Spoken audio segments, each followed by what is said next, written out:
What's up, guys? So at this point, I'm nearing the end of my Amazon rainforest expeditions, per se, and I figured I could use the bit of downtime I have right now to record a little video on I guess two things: my reaction to this place as someone who's always wanted to come here since I was a kid, and then some things that you should be looking for, or what you can expect in coming here yourself. This has been a pretty fucking crazy trip, I gotta say.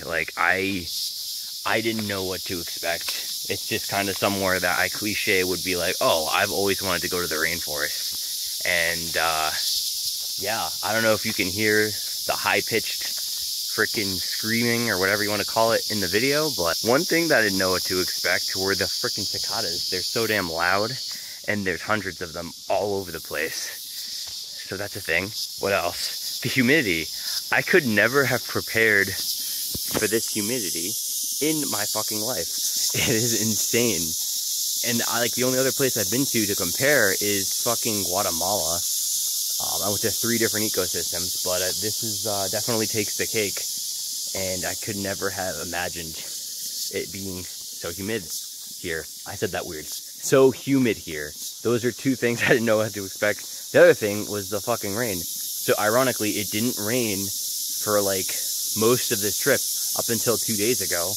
But when it rained, it literally poured. When it rains, it pours.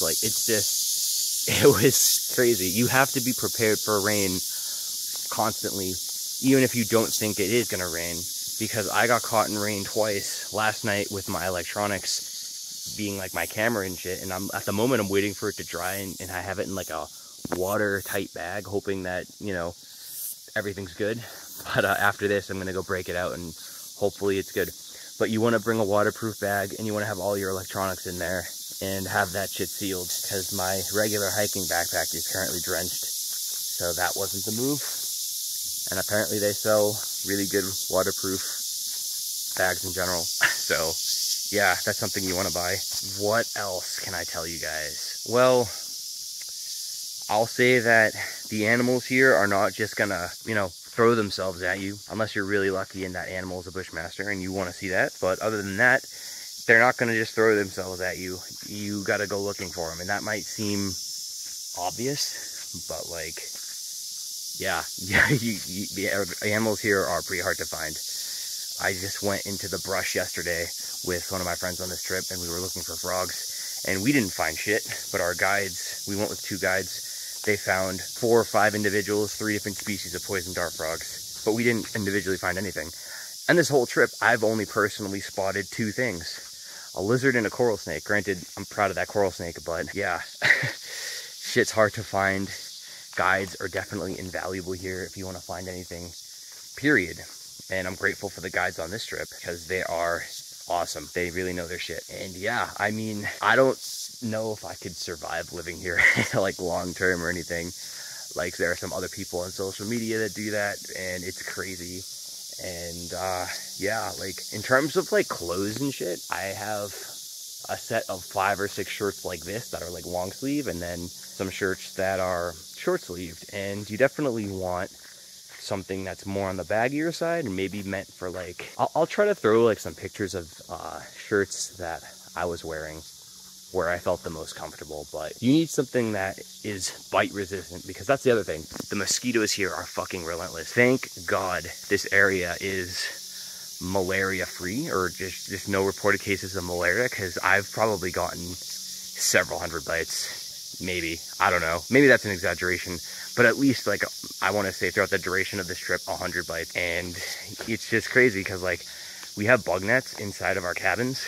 That's another thing. I'll show you the cabins where I was staying. They were relatively comfortable considering my own personal needs and what's available here considering we're in the fucking jungle. But you definitely want clothes that are resistant to bug bites. You want bug spray, preferably something without DEET, or just the full shebang. At one point, that being yesterday and the day before, I broke out my my hat and bug net combo, which actually worked pretty well considering. But yeah, crazy fucking shit out here. if you're a wildlife lover and you especially love reptiles, but I also know like there's everything here. Like we've seen a couple sloths. There's birds up the wazoo. No big mammals, just the area that we're at. But there's just so much to fucking see here. And like seeing a bushmaster in the wild, for me personally, was pretty fucking sick. And yeah, there's just so much to see here. I would definitely recommend coming here if you're any kind of a wildlife lover. It really puts into perspective what it takes to get some of these animals into the pet trade. It's just fucking nuts. Like just coming here and looking for shit, like what it entails. You know, you take it for granted after, you know, we're at a point, especially in the reptile industry, where we preach captive bred, but you have to go into the wild at some point to get the captive bred animals. Well, to lead to that point, you know, like, you know, you have to go and catch some wild animals in order to get eventually captive bred stuff. So yeah, coming into places like this to find reptiles and to ship them into the fucking US or Europe or whatever, it's just a wild fucking concept.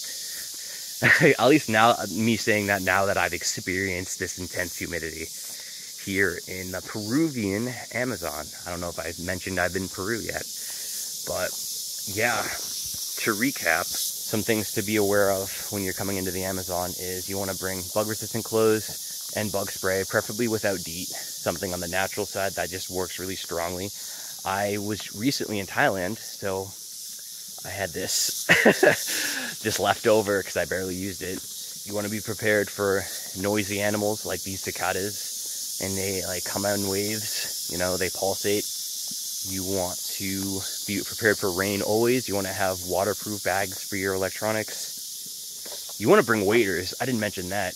Waders, something that you can hike in, because not all waders you can hike in comfortably, and that, for me, that's been a struggle. Like right now, I'll show you these are my hiking boots. They are A1, but not waders. So when I go into the jungle, I have to wear waders, and hiking in those isn't really fun, I'll say that.